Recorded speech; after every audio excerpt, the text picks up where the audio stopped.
Ikhwani, salam alaikum, j'espère que vous allez bien. Alors dans cette vidéo, nous allons voir, c'est-à-dire comment est-ce qu'on peut choisir un variateur de vitesse. Alors ce variateur de vitesse, normalement, il sert donc c'est-à-dire à faire varier la vitesse du moteur. Nous allons parler des moteurs asynchrones. Donc comment est-ce que la variation de vitesse peut se faire?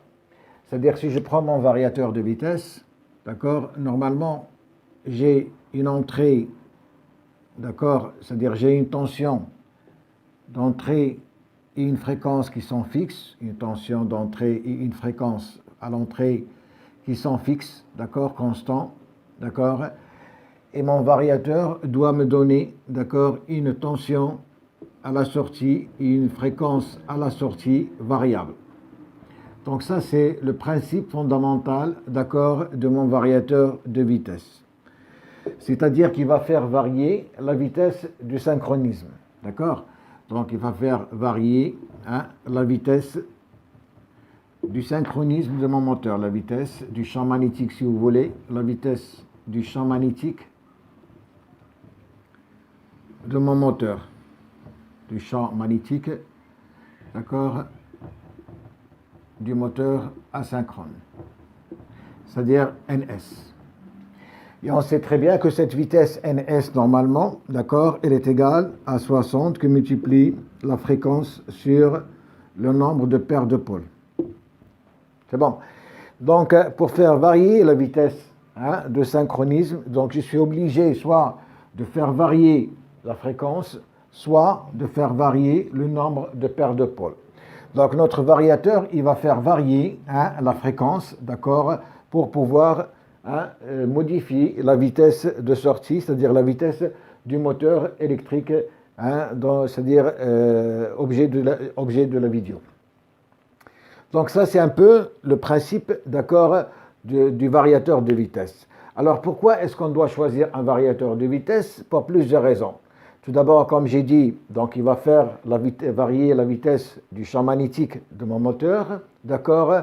Il va faire également, c'est-à-dire réaliser une accélération et une décélération de mon moteur. Ce variateur, c'est-à-dire il va protéger mon moteur, c'est-à-dire qu'il va jouer également le rôle d'un relais thermique, d'accord. Et mon variateur également, il va protéger mon moteur contre les différents risques, d'accord. Et je pourrais faire également une autodiagnostic avec ce variateur. Alors comment est-ce que je vais pouvoir, c'est-à-dire réaliser, d'accord, c'est-à-dire passer d'une tension et fréquence constante à une tension et fréquence variable? Comment est-ce que cela va se passer à l'intérieur de mon variateur? Alors comme je viens d'expliquer, c'est-à-dire que j'ai normalement le but, c'est que j'ai un moteur électrique, d'accord, j'ai mon moteur alternatif triphasé, d'accord, triphasé.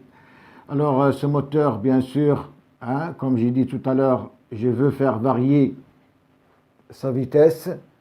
Donc pour faire varier sa vitesse, d'accord, ici j'ai, c'est-à-dire une tension de sortie et une fréquence de sortie qui doivent être variables.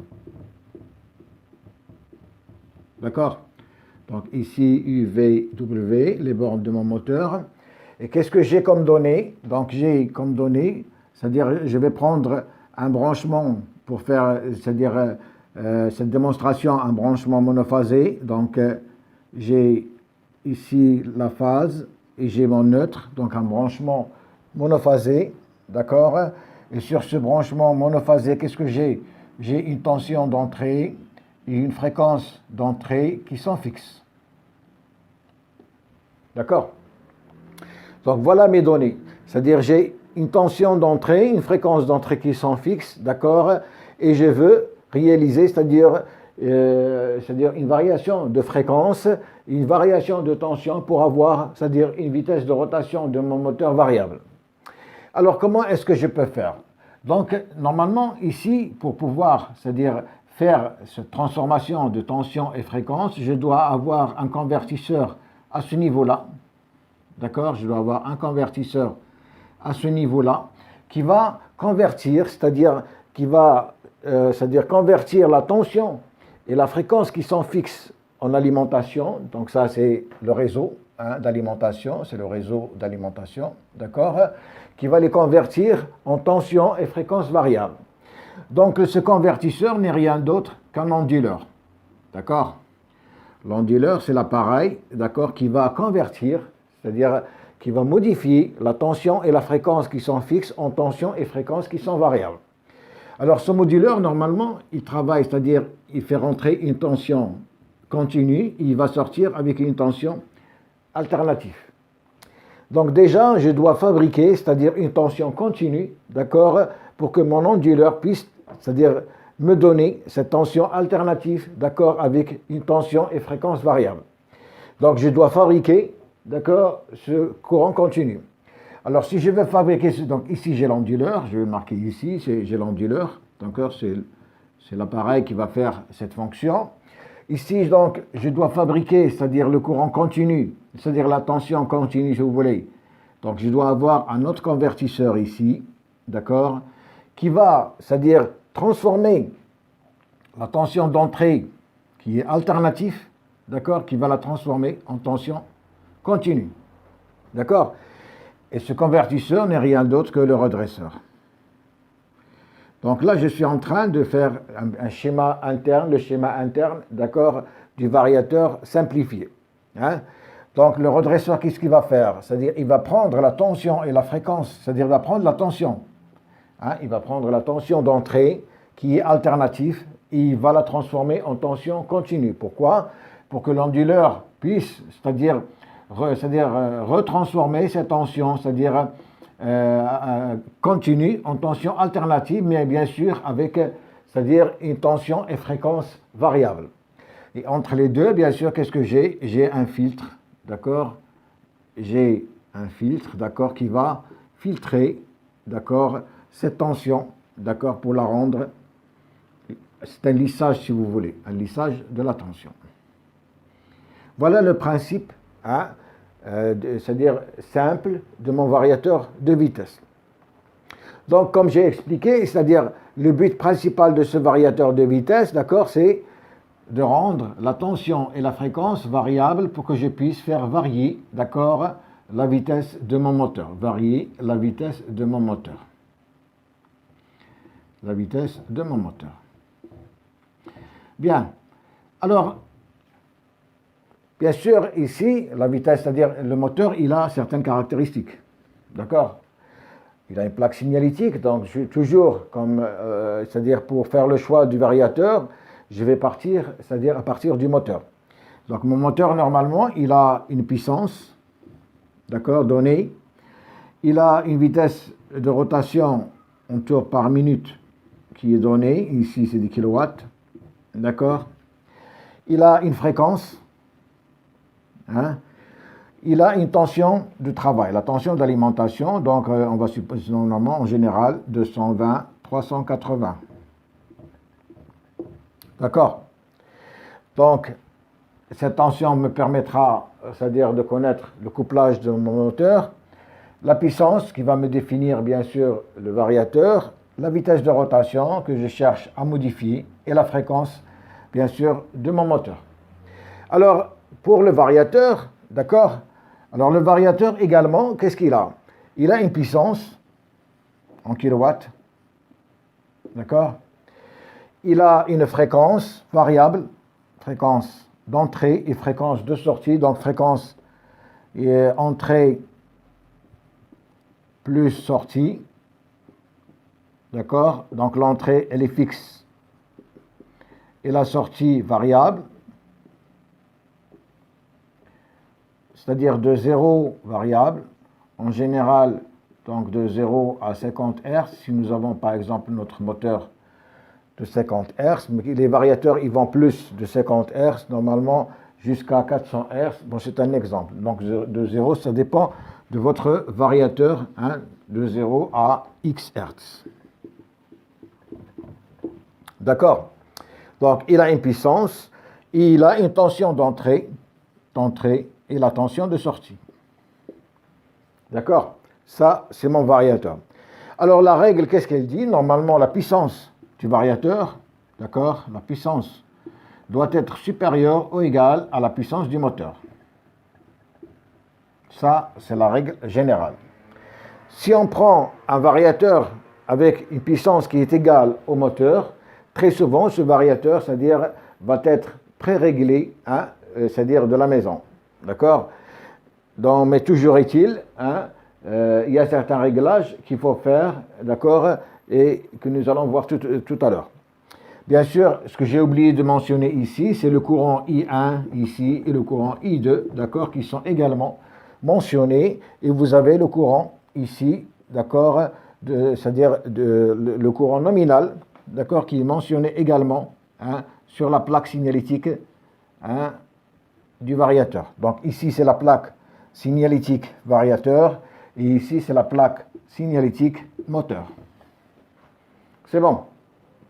Donc, c'est à partir de ces critères, hein, que nous allons faire le choix de notre variateur. Alors, bien sûr, le variateur, d'accord, il a, c'est-à-dire plusieurs alimentations, enfin 2 alimentations, si vous voulez, possibles. On peut avoir une alimentation monophasée, donc alimentation c'est-à-dire de mon réseau qui peut être en monophasé, d'accord, et qui peut être en triphasé. D'accord? Ça, c'est les 2 types d'alimentation que je peux avoir ici. Hein? Donc, je vais présenter un peu, c'est-à-dire l'alimentation de mon variateur et l'alimentation de mon moteur pour voir un peu, d'accord, ces alimentations.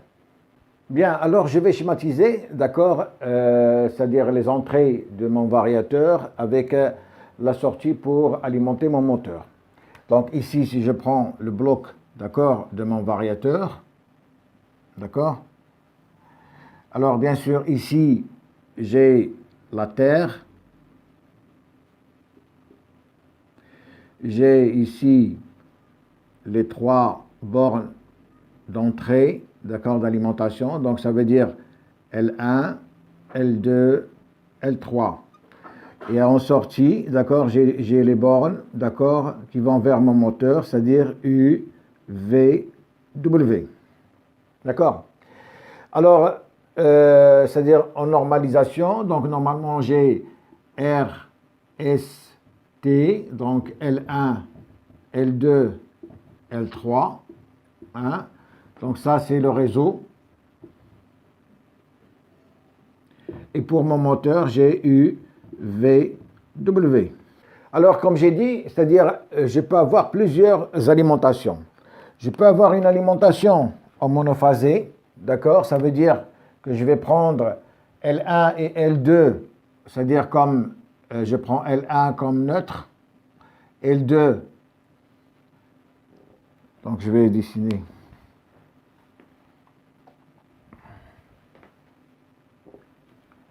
Je prends L1, le neutre, d'accord? L2, c'est une phase, d'accord? Ça, c'est dans le cas où je vais me brancher en monophasé. Et bien sûr, j'ai toujours la sortie, c'est-à-dire la sortie vers mon moteur.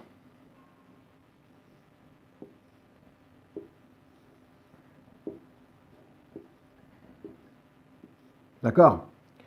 Donc, en cas de branchement monophasé, donc je prends, c'est-à-dire une borne L1, d'accord? Je me branche sur le neutre, c'est-à-dire la borne L2, je branche une phase, et la sortie, j'ai U, V, W. D'accord? Ça, au cas où j'ai une alimentation en monophasé. Alors, bien sûr, dans le cas d'alimentation monophasée, chose qui est importante, comme j'ai dit, c'est-à-dire il faut voir la plaque signalétique. Si votre plaque signalétique, par exemple, mentionne, hein, que vous avez, par exemple, du 220, 380, d'accord?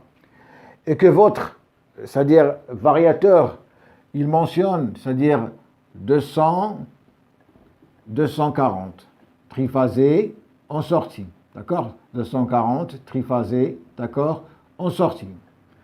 Cela veut dire que votre moteur, il doit être branché sous 220. D'accord? C'est-à-dire, je dois le brancher obligatoirement en triangle. Hein, puisque le variateur, il ne va faire sortir que 240 volts triphasés. D'accord? Puisqu'il ne va faire sortir que 240 volts triphasés, c'est-à-dire mon moteur, je ne peux le brancher sous 380, mais je dois le brancher sous 220. Si toutefois mon variateur, c'est-à-dire il peut faire sortir du 380, par exemple triphasé, à ce moment-là, je peux me brancher en étoile. D'accord? Si toutefois j'ai une alimentation qui est, c'est-à-dire triphasée, à ce moment-là, je vais, c'est-à-dire me brancher sur les 3 lignes, d'accord? Donc je vais prendre les 3 phases, L1, L2, L3, d'accord? Donc là, j'ai une alimentation triphasée, d'accord? Puisque j'ai une alimentation triphasée, je peux avoir ici du 220 volts triphasé, comme je peux avoir du 380 triphasé. Donc pour le branchement de mon moteur, il faut voir également la tension de sortie indiquée sur mon variateur. Si la tension indiquée il est de 220 volts triphasé, je dois me brancher en triangle.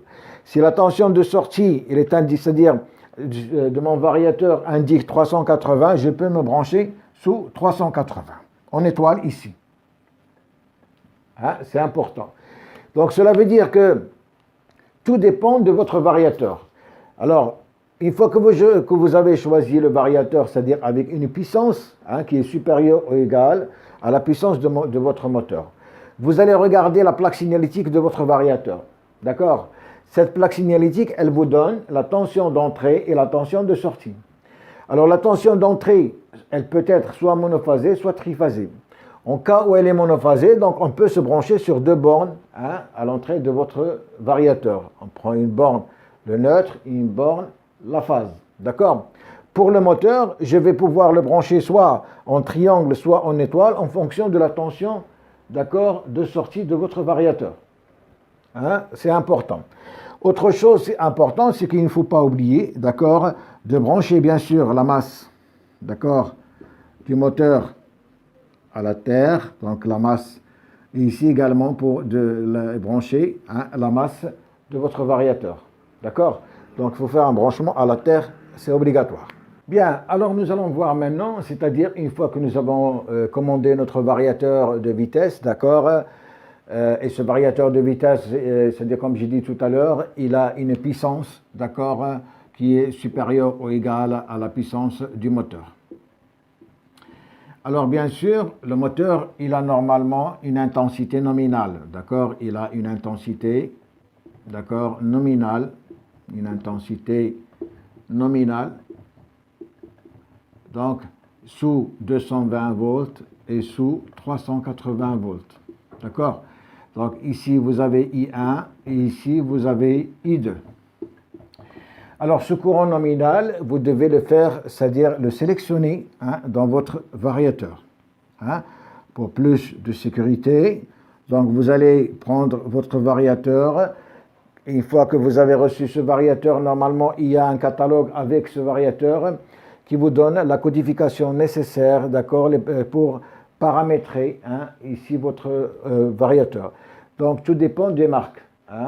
Vous avez les marques Omron, Altivar, Schneider, c'est-à-dire Mitsubishi, ABB, donc il y a plusieurs marques. Et normalement, chaque marque, elle vous donne un code, d'accord. Par exemple, pour la vitesse, pour le réglage de la vitesse, elle vous donne un code, d'accord. Pour le réglage de l'intensité, elle vous donne un code, etc.